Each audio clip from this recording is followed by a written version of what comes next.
sol. Mali, Mali. Vous êtes sur la bonne chaîne et c'est l'heure de votre émission préférée. Bonsoir à tous et bienvenue dans ce 125e numéro. Le temps est venu pour les Africains de sortir du gouffre du néocolonialisme. Les Africains doivent s'efforcer de contenir ou d'endiguer la domination criminelle organisée. L'édito de la semaine fait un zoom sur la relation compliquée entre nos États africains et les anciennes puissances colonisatrices. C'est signé Colonel Mariam Sagara.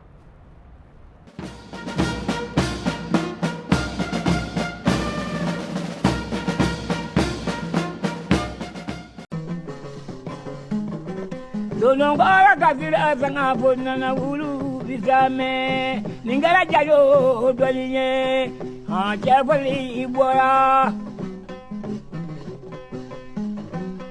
ila mama brazula jadindo maja nyamina araba kale odo maja ae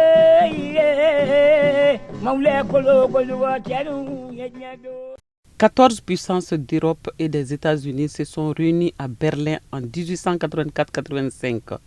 Lorsqu'on interroge l'histoire fouillée dans les archives, on s'en rend compte que le vaste programme de déstabilisation contre l'Afrique a commencé depuis des siècles.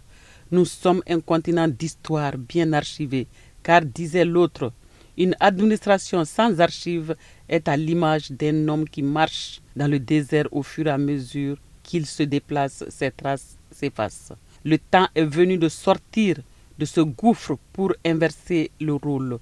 Les Africains doivent s'efforcer d'endiguer, contenir les dominations criminelles organisées, de finir avec l'exploitation de l'homme par l'homme et d'arrêter définitivement l'exploitation de nos ressources naturelles.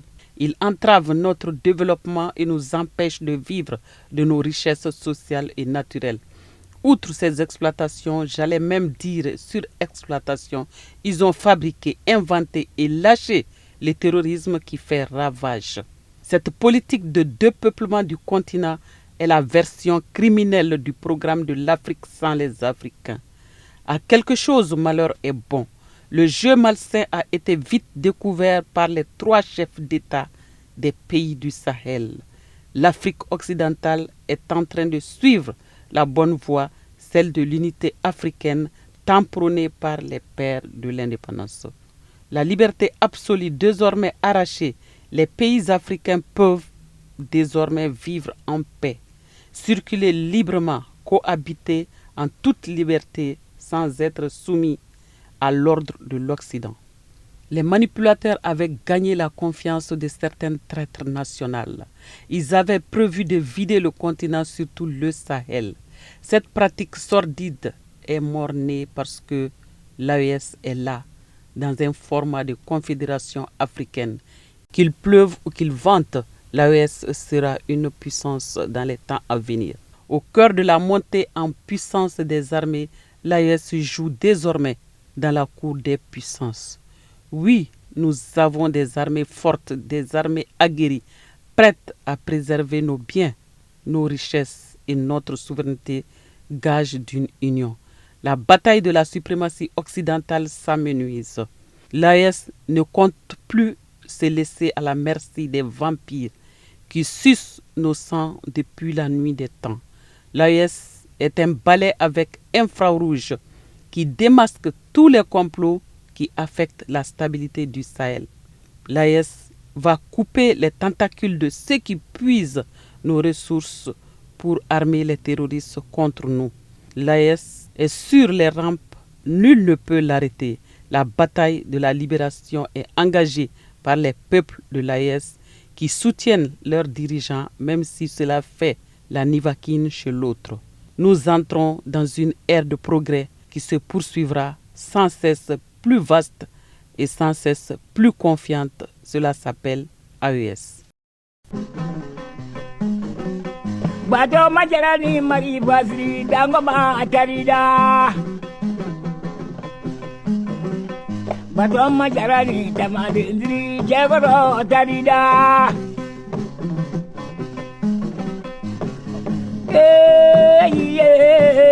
maule kolo koduga chadu menyoanye sajara sabawu la yamaye. Partons maintenant à Nouakchott, dans la capitale de la République islamique de Mauritanie, où le ministre de la Défense et des anciens combattants, le colonel Sadio Camara, a participé au nom du président de la transition à la cérémonie d'investiture du président mauritanien Mohamed Ould Cheikh Al Ghazouani, qui a été élu pour un mandat de 5 ans. Une cérémonie d'investiture qui s'est déroulée au Centre international des conférences Al Mourabitoun de Nouakchott.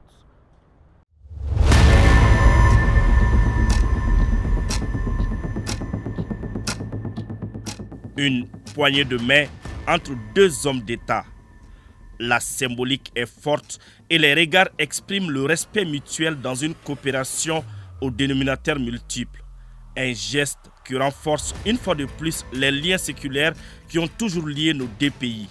Le Mali et la Mauritanie partagent plus de 2000 km de frontières. Les enjeux sont donc grands. Et c'est à juste titre que le Mali a été spécialement invité à la cérémonie d'investiture du président de la République islamique de Mauritanie, Mohamed Ould Cheikh El Ghazouani, qui rempile pour un second mandat de 5 ans. Le colonel Sadio Camara est porteur du message de félicitations du président de la transition, le colonel Assimi Goïta, à son homologue. Le président El Ghazouani a été investi dans cette fonction par les 9 sages du Conseil constitutionnel après avoir remporté l'élection présidentielle dès le premier tour en juin avec plus de 56% des voix exprimées.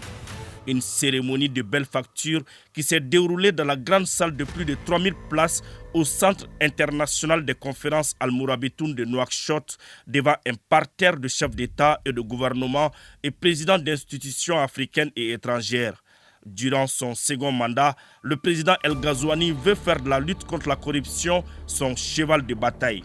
Il a aussi juré de sauvegarder l'intégrité du territoire national et de restaurer l'unité et la cohésion sociale. Et notre pays, le Mali, était à l'honneur de cette cérémonie. Le président Goïta nous a expressément chargé de transmettre à son aîné frère ses chaleureuses félicitations et celles du peuple malien suite à sa brillante réélection à la tête de son pays. Le président Goïta exprime les vœux des autorités et du peuple malien pour le succès de ce mandat qui commence. Entre la Mauritanie et notre pays, les opportunités ne manquent pas pour solidifier les relations de coopération tout en restant dans le respect des principes de la souveraineté de chaque État. Les liens civilisationnels qui lient nos peuples continuent de guider les relations politiques et diplomatiques pour que nous puissions continuer à dialoguer et à collaborer de manière directe et franche sur les questions d'intérêt commun. Enfin, je remercie le président Ghazouani pour l'invitation adressée au président Goïta et pour l'hospitalité dont ma délégation a bénéficié depuis son arrivée dans la capitale mauritanienne. La cérémonie d'investiture s'est poursuivie autour d'un déjeuner et la présence du Mali a été fortement remarquée et saluée. Une marque d'attention qui témoigne de l'engagement des autorités de la transition à restaurer la souveraineté et l'autorité de l'État.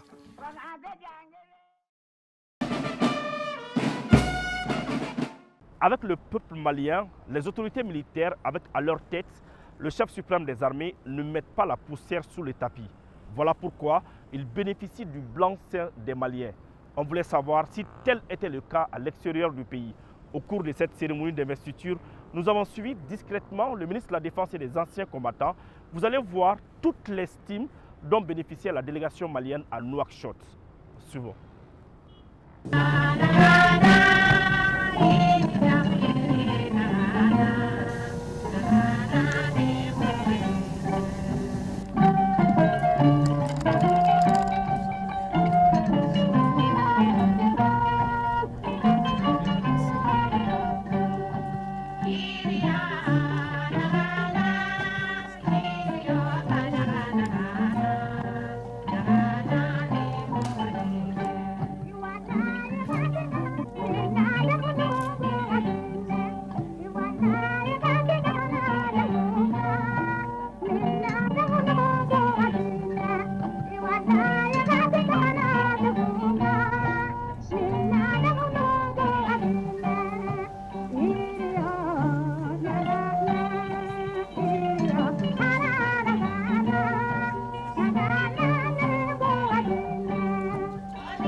Restons à Nouakchott. Juste après la cérémonie, nous nous sommes entretenus avec le Premier ministre nigérien, avec le chef du gouvernement nigérien.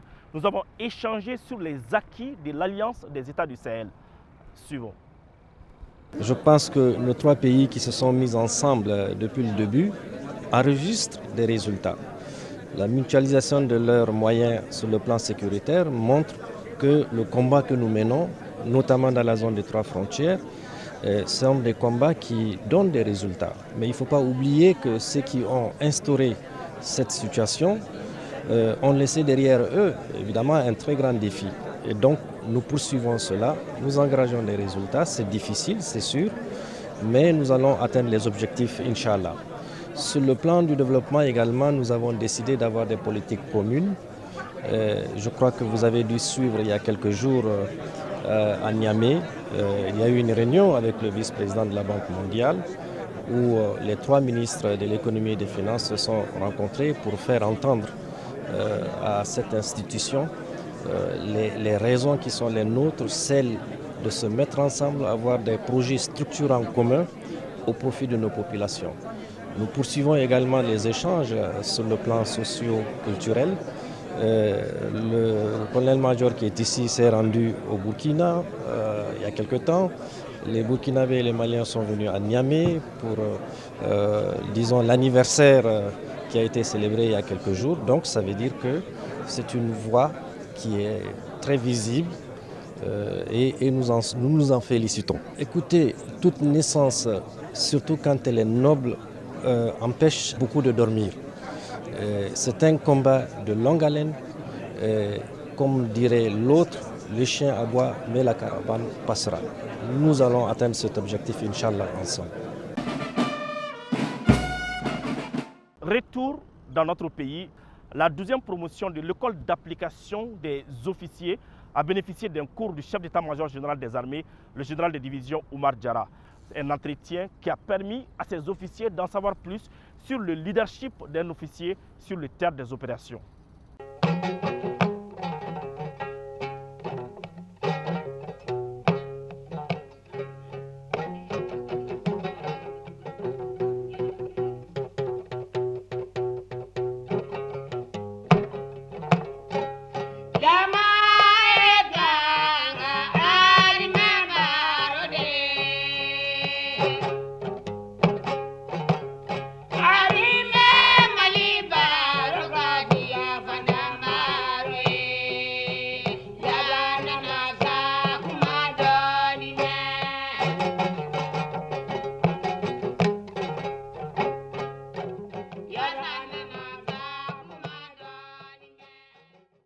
L'environnement dans lequel on vit aujourd'hui a besoin de communication, de contact pour que nous soyons au même niveau, qu'on comprenne là où nous sommes en train d'aller. Il faut l'unité, il faut la solidarité, la cohésion entre les forces. Les objectifs, c'est une armée nationale forte. Il faut qu'on soit fiers de nos anciens. On doit assumer nos responsabilités et puis se projeter vers l'avenir. Le but commun, c'est d'avoir des femmes en autonome. Nous devons être en mesure de défendre le territoire national nous-mêmes. Il faut se préparer au combat constamment, quelle que soit ta position. Travailler dans une approche globale. Nous sommes des militaires, nous sommes dans un ensemble. Le défi auquel on fait face aujourd'hui, parce qu'on est en train de recruter, on est en train de former, on est en train de faire la guerre en même temps. Des soldats que vous recrutez moins de 6 mois, moins d'1 an, ils se retrouvent sur le terrain des opérations. Dans les grandes armées, les gens ont le temps de se recruter, de se former, s'entraîner avant d'aller à la guerre. Mais nous, ce n'est pas la même chose. Donc les défis sont grands. Les réformes continuent. Depuis 2020, pratiquement chaque année, on peut dire qu'il y a les formations classiques qui sont en train de rentrer. Donc tout ça, ce sont des besoins qui sont là. Il faut former les hommes. Aujourd'hui, comme ça a été rappelé, le Mali, ce sont ces choix stratégiques qui sont respectés. Quelqu'un qui vient ici, il faut que tu travailles en fonction de nos besoins. Parce que le militaire, quand tu travailles dans la confusion, là, tu ne sais pas où aller. C'est ce qui rend le commandement difficile. Mais aujourd'hui, on sait là où on veut aller. Pour réussir notre mission et à hauteur des attentes du peuple malien et africain, parce que la cause malienne, là, ça va au-delà du Mali, hein, c'est même international. Hein. Il faut la cohésion, l'unité et la solidarité entre les forces. Ce que nous sommes en train de faire aujourd'hui, des intérêts du Mali, c'est ça. Il faut qu'on soit soudés. Nous allons travailler à améliorer, à vraiment amoindrir la souffrance du peuple malien. Quelles que soient les situations, on se dit, on met les intérêts du Mali en premier.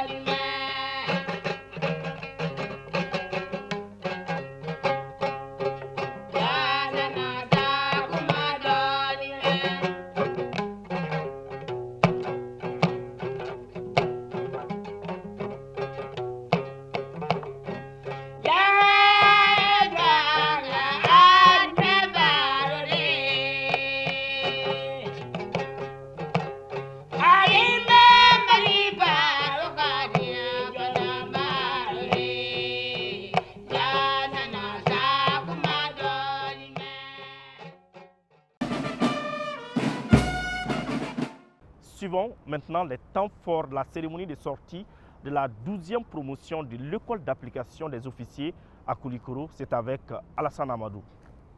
C'est dans le cadre de l'application de la directive annuelle en cours de la direction des écoles militaires pour la formation, l'instruction et l'entraînement, ainsi que les recommandations de la table ronde sur la conduite des opérations, que la 12e promotion de l'école d'application des officiers vient de finir la formation des chefs de section d'infanterie motorisée.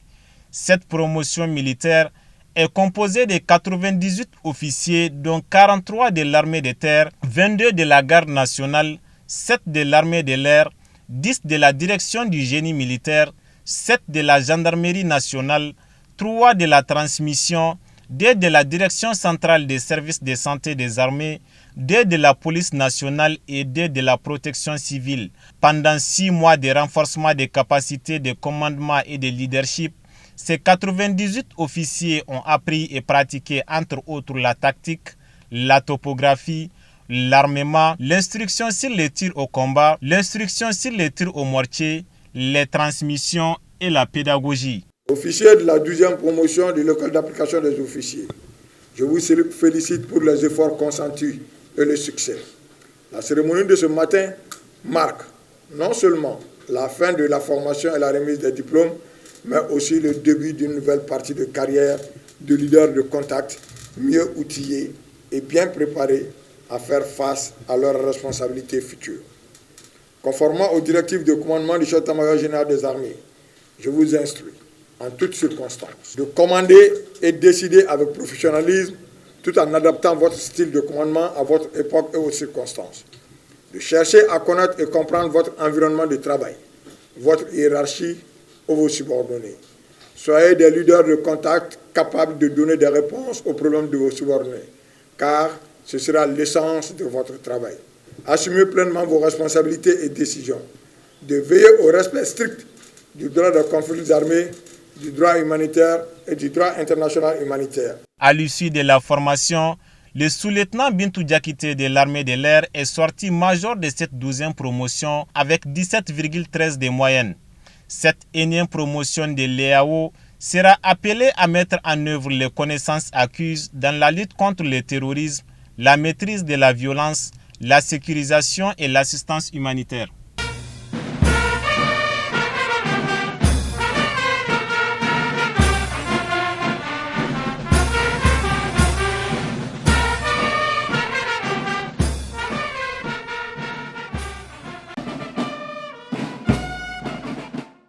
Sept membres du gouvernement ont rendu visite aux recrues de la 5e cohorte du service national des jeunes à Bafo, dans la région de Ségou.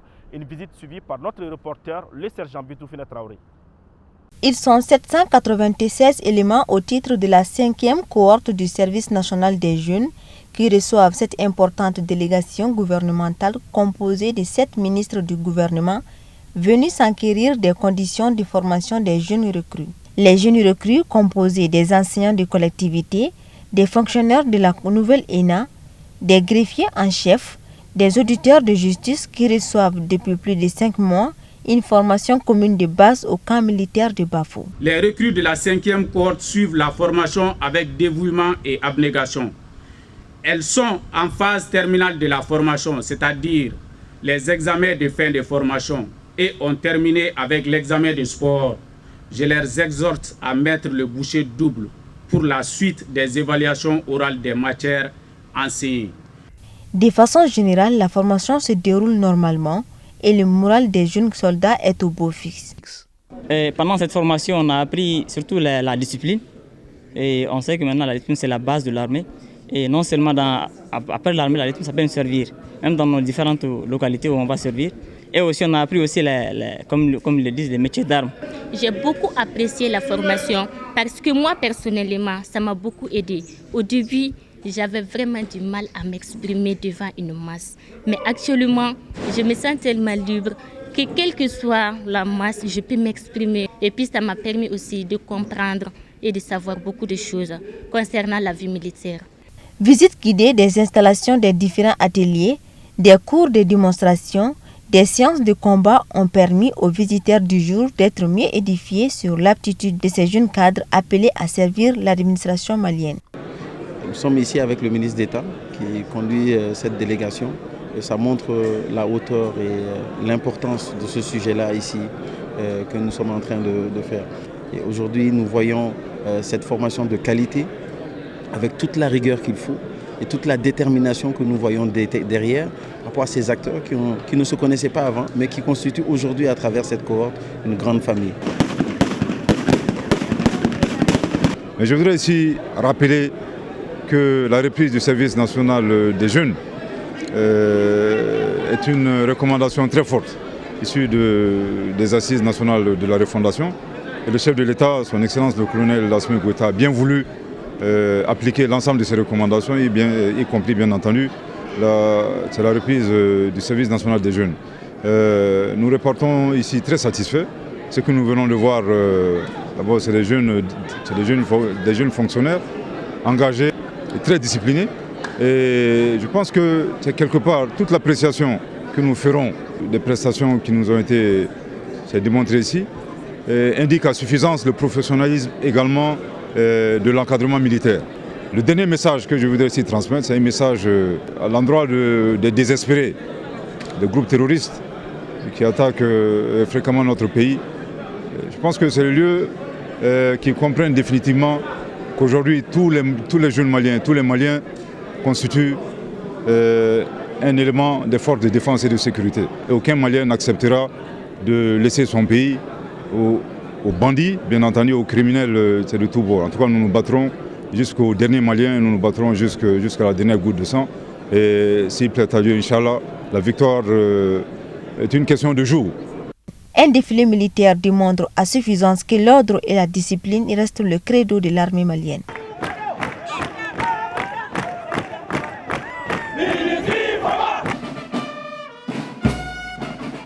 Vous le savez certainement, le Mali, précisément la région de Gao, a servi d'arrière-base aux Algériens quand le pays se battait pour son indépendance. Pour remercier le président Modibo Keïta, le président de l'époque en Algérie, c'était Ahmed Ben Bella. Il s'est rendu à Bamako, c'était un 2 août 1962. Un témoin de l'histoire revient sur ce voyage.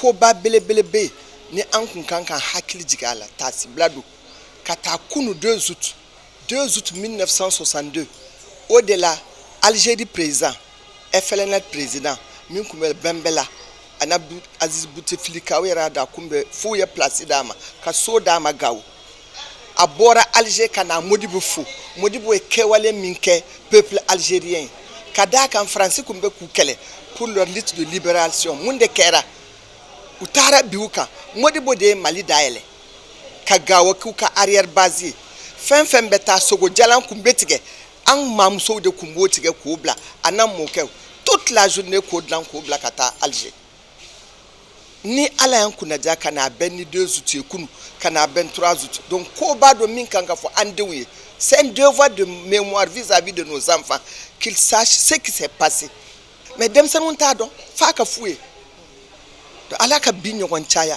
y a pas de hasard ande kanka bo mu soni dem senu ankun kanka bo kunu kata avenue de Loya là pour rappeler ça à nos frères et amis le peuple algérien.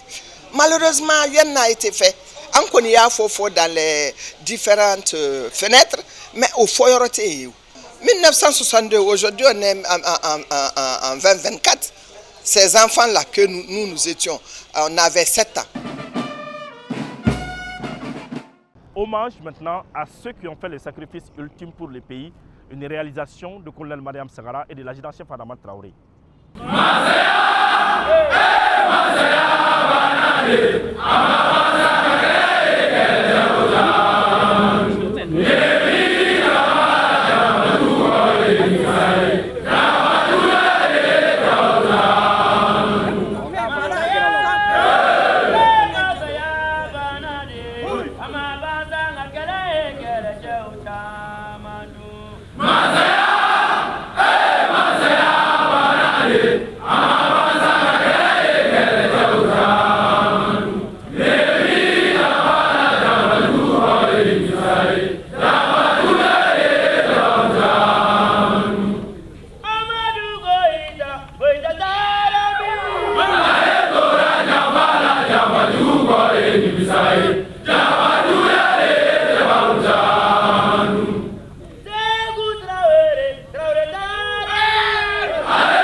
Voilà, c'est la fin de ce 125e numéro. Merci de l'avoir suivi. Un grand merci à toute l'équipe de production. Nous vous donnons rendez-vous la semaine prochaine, Inch'Allah.